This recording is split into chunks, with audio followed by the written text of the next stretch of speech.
Est-ce que c'est vraiment réaliste d'imaginer s'enrichir quand on commence avec un SMIC?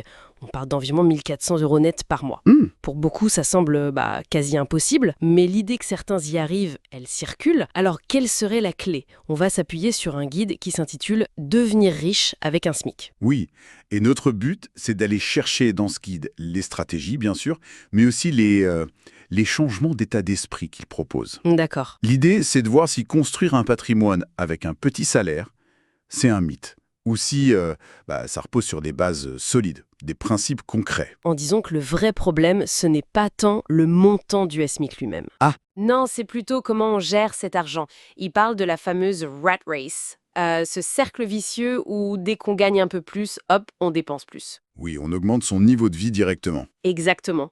Et du coup, on n'accumule jamais rien. Pour ce guide, c'est l'absence de stratégie qui bloque vraiment, pas le salaire de départ en toi. C'est intéressant comme point de vue. Et ça mène à l'idée centrale du document. Il faut inverser la logique. Ne pas attendre d'être riche pour commencer à investir. Mais investir pour le devenir, Voilà, même si c'est modeste au début. 20 €, 50, 100 € par mois, peu importe. Le levier principal, c'est l'effet cumulé, les intérêts composés. le fameux effet boule de neige. C'est ça. L'exemple qu'il donne, c'est 150 € par mois placés à un rendement moyen de 7% par an. Selon leurs calculs, ça pourrait dépasser 75 000 € en 20 ans. Ah oui, quand même. Ça montre que même avec un SMIC, Ça n'empêche pas de construire. Ça oblige juste à être plus malin, plus stratégique avec son argent. L'intelligence financière, quoi. d'accord, investir tôt, même un peu, mais concrètement au quotidien avec ce salaire, comment on fait? Quelles actions le guide suggère? Alors, le guide est très pratique là-dessus. Première chose, l'épargne automatique. C'est-à-dire? Mettre de côté un pourcentage fixe, disons 10% par exemple, dès que la paie tombe. Vraiment le premier jour. D'accord, avant toute autre dépense. Exactement. Et virer cet argent tout de suite sur des supports d'investissement long terme. Il cite le PEA, le plan d'épargne en action, ou l'assurance vie, des enveloppes fiscalement intéressantes en France pour capitaliser. Pour que l'argent travaille, en gros. Voilà. Il y a une phrase qui résume bien ça. On ne devient pas riche en gagnant plus, mais en conservant plus. Conserver plus, d'accord. Mais bon, j'imagine que ça ne suffit pas. Si on reste au SMIC toute sa vie, même en mettant 10% de côté, ça risque d'être long, non? Tout à fait. C'est l'autre grand axe stratégique du guide. Augmenter sa propre valeur. Ne pas rester passif au niveau SMIC. Ah, donc bouger. Oui, absolument. Se former, acquérir de nouvelles compétences, des choses qui sont recherchées. Il mentionne des ressources gratuites ou pas chères, YouTube, Open Classroom, les livres, la bibliothèque. Des exemples de compétences? Apprendre à coder, savoir vendre, mieux négocier. L'idée, c'est de devenir plus utile, économiquement parlant, pour pouvoir, soit demander plus, soit créer d'autres sources de revenus. Justement, les autres sources de revenus. Le guide en parle aussi, créer quelque chose à côté. Oui, il aborde ça. L'idée de ne pas dépendre que du salaire. Créer une petite activité en freelance, vendre des créations en ligne, ce genre de choses.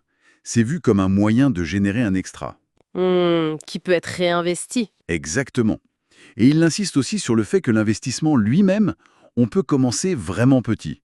Avec des ETF, ces fonds indiciels, parfois des 10 €, ou des actions fractionnées pour acheter des parts de grosses boîtes sans mettre une fortune. Même acheter des livres pour apprendre, c'est un investissement selon eux. Oui, c'est vu comme ça. Un investissement sur soi. Donc, si on résume, épargner automatiquement, investir tout, se former sans fesses, diversifier ses revenus, ça fait pas mal de choses à mettre en place. Qu'est-ce qui lie tout ça? Le liant fondamental, c'est le temps et la patience. Le guide martèle que ça ne se fait pas en un claquement de doigts. C'est un marathon, pas un sprint. C'est exactement l'image. Ça demande la discipline, de continuer à apprendre, d'agir régulièrement, même si c'est petit au début. Le fameux petit à petit. Il faut persévérer sur plusieurs années. Il parle de 3 à 5 ans minimum pour vraiment voir un début de résultat.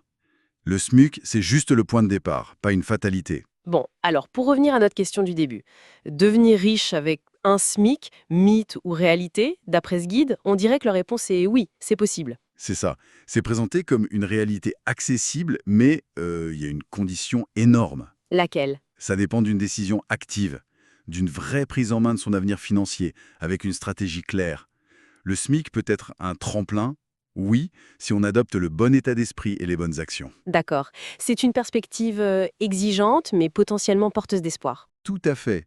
Et ça ouvre une dernière réflexion peut-être plus profonde que les états de pratique. Si on s'engage dans cette voie, quelle est la transformation intérieure la plus importante?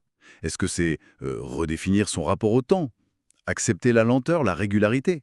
Hmm, ou peut-être redéfinir sa propre valeur, se concentrer sur sa croissance personnelle avant le gain immédiat. Ou peut-être même, est-ce que c'est la définition de la richesse elle-même qu'il faut revoir?